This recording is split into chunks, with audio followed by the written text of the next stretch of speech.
Salut chers téléspectateurs, c'est un immense plaisir de vous retrouver pour vivre avec vous le meilleur du football africain et mondial. Vous êtes bien sûr dans Football Planet et c'est sur Africa News. Tout de suite, le sommaire. Cette semaine dans Football Planet, la Coupe des Confédérations de la FIFA. On connaît désormais les affiches du dernier carré. Tous les favoris sont au rendez-vous, mais ce sera sans le Cameroun et le pays hôte, la Russie, éliminé dès le premier tour de la compétition. Du suspense et quelques certitudes, jamais les Coupes d'Afrique des clubs n'ont été aussi indécises cette année. Après 4 journées, rien n'est encore joué, même si certains clubs ont déjà dit adieu à la qualification, à suivre les résultats et les classements. Nous reviendrons également sur le sacre de l'ASEC Mimosa qui retrouve les sommets du football ivoirien 7 ans après son dernier sacre. La réaction de l'entraîneur Siaka Traoré dans quelques instants. Si vous suivez Africa News, vous avez bien fait. Bienvenue dans Football Planet. Un point, un tout petit point et puis il s'en va. Le Cameroun n'a pas fait le poids devant la puissance destructrice allemande dimanche en Coupe des Confédérations. Après l'espoir suscité par le match nul devant l'Australie jeudi, les Lions indomptables ont été balayés par la Mannschaft 3-1, synonyme d'élimination pour les champions d'Afrique. Voici tout d'abord le résumé de ce match.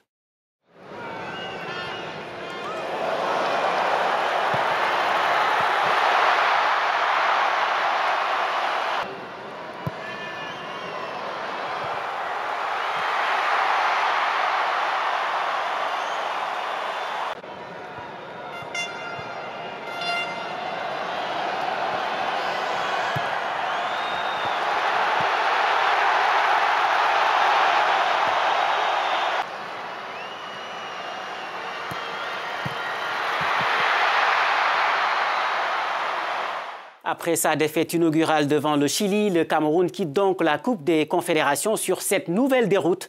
Merci de nous rejoindre dans Football Planet, Joseph Diallo-Siewé. Vous êtes l'entraîneur de l'Union sportive de Douala, club de l'Élite One, la première division camerounaise.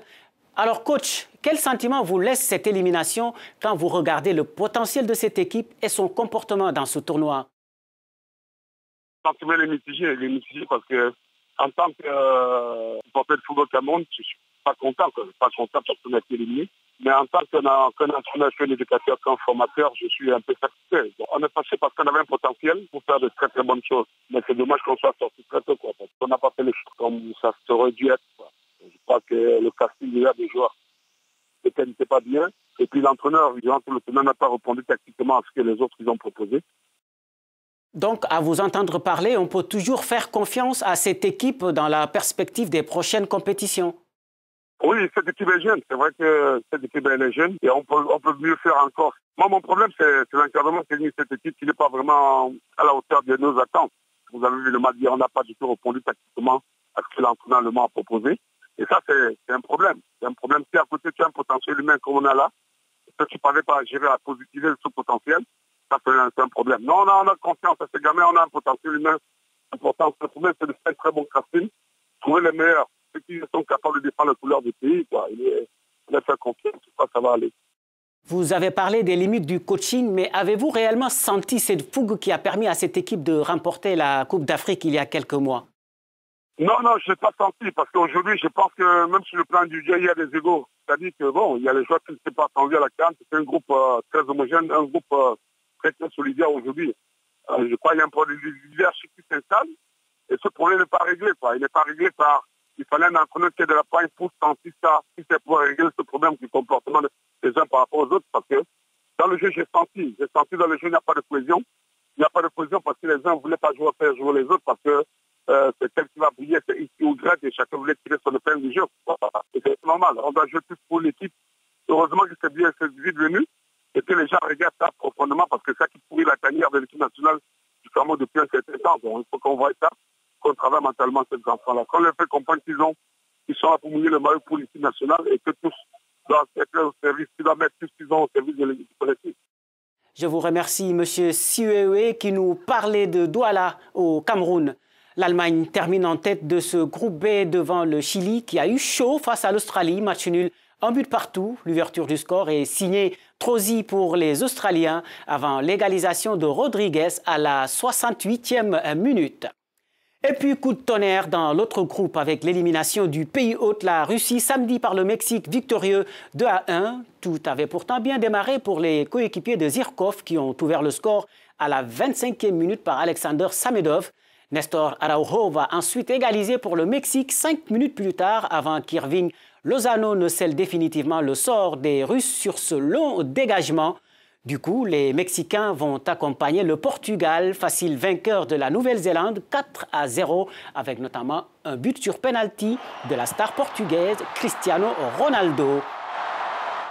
Au programme des demi-finales, le Portugal affrontera le Chili, alors que le Mexique défiera la Mannschaft allemande. Retour sur le continent pour parler des Coupes d'Afrique des clubs. La Ligue des Champions tout d'abord, avec un suspense mortel après la 4e journée. Pour l'heure, seul le Coton Sport est éliminé de la compétition. Dans la poule A, bonne opération de l'Étoile sportive du Sahel, auteur d'un match nul 1-1 sur la pelouse d'El Hilal, alors qu'El Merreikh s'est relancé après son succès 2-1 devant Ferroviario Beira, comme vous pouvez le constater au classement.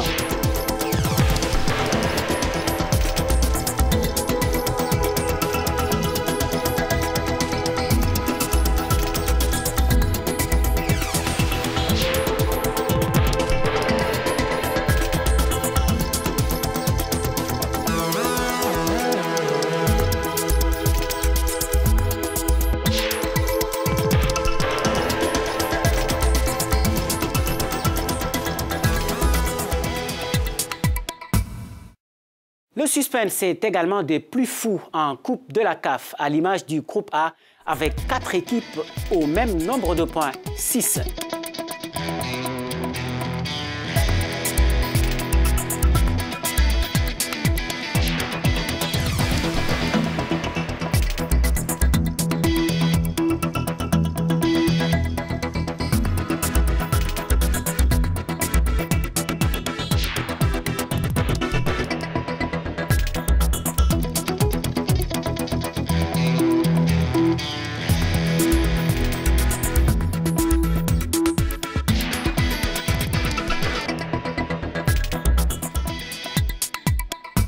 Cela faisait 7 ans, 7 longues années qu'il n'avait plus connu ça, une humiliation quand on s'appelle l'ASEC Mimosa.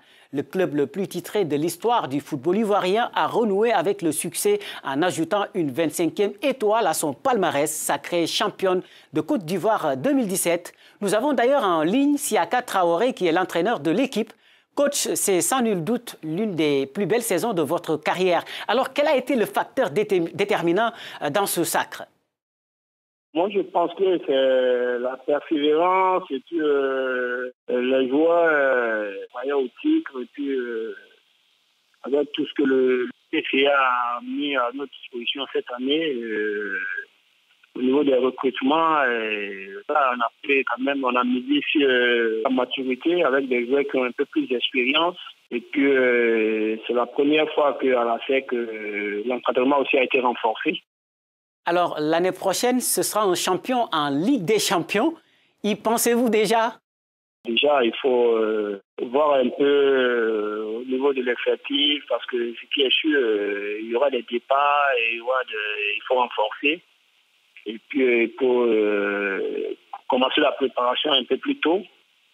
Et puis, il faut se fixer l'objectif d'être en phase de poule, déjà. Hein, c'est important, parce qu'il ne faut pas être champion pour être champion. Alors, votre gardien de but, Hervé Kofi, qui a été l'un des piliers de votre équipe cette année, vient d'être transféré à Lille. N'est-ce pas là un coup dur? Bon, je pense que ça ne va pas être facile de remplacer Hervé, vu sa prestation depuis qu'il est arrivé. C'est la deuxième année. La première année, je pense qu'il a passé un peu inaperçu. Peut-être les gens n'ont pas connu, mais la première année, c'est lui qui nous qualifie pour la Ligue des Champions. Je pense que c'est un gardien qui a des qualités, c'est un jeune gardien qui a une marge de progression. Je pense que ça ne va pas être facile d'oublier Hervé, mais voilà, il faut faire avec. Puis, il faut trouver d'autres gardiens, et voilà, il peut aussi nous faire oublier Hervé. Je vous remercie, coach Siaka Traoré, entraîneur de l'ASEC Mimosa, qui vient d'être sacré championne de Côte d'Ivoire. Je rappelle qu'Hervé Kofi a signé un contrat de 5 ans avec le LOSC Lille, ce qui nous amène à parler transfert, puisque le portier des étalons du Burkina n'est pas le seul à animer le marché des transferts. Son compatriote Bertrand Traoré est annoncé avec insistance du côté de l'Olympique lyonnais. Autre mouvement officiel, cette fois, celui de l'attaquant ivoirien d'Angers, Nicolas Pepe, qui a rejoint Lille. Le joueur de 22 ans s'est engagé jusqu'en 2022. Mais le premier gros coup de ce mercato a été réalisé par Liverpool, qui a réussi à convaincre Mohamed Salah. L'attaquant égyptien est devenu le deuxième joueur le plus cher de l'histoire des Reds. 42 millions d'euros plus 8 de bonus, soit plus que le Sénégalais Sadio Mané et les Brésiliens Roberto Firmino et Philippe Coutinho, avec qui il pourrait former une puissance offensive intenable. Suivez.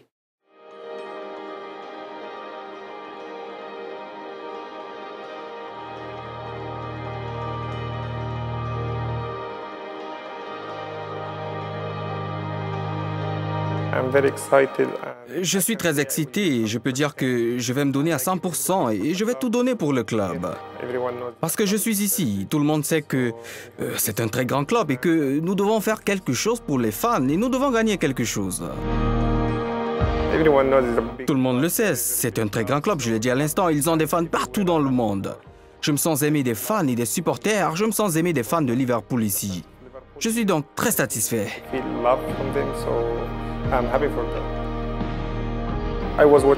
Je regardais les matchs l'année dernière et tout le monde se donnait à 100% pour remporter quelque chose. Et tout le monde peut le voir, l'entraîneur fait beaucoup pour le club et les fans et pour nous les joueurs. En provenance de l'AS Rome, Mohamed Salah a paraphé un contrat de 5 ans. Il est donc lié aux Reds jusqu'en 2022. En plus bref, retour à l'envoyeur pour l'attaquant congolais du Dynamo Kiev, Diomersi Mbokani, recalé aux tests médicaux alors qu'il devait rejoindre le club grec de l'Olympiakos. Et puis en Algérie, on connaît l'affiche de la finale de la Coupe nationale. Elle opposera Shabab Belouizdad, entraîné par l'ancien portier des Fennecs, Badouzaki, à l'entente sportive de Sétif. Football Planète, c'est fini pour cette semaine. Retrouvez l'émission sur notre site web www.africanews.com. Vos réactions également sur nos pages Twitter et Facebook. Merci et à la semaine prochaine.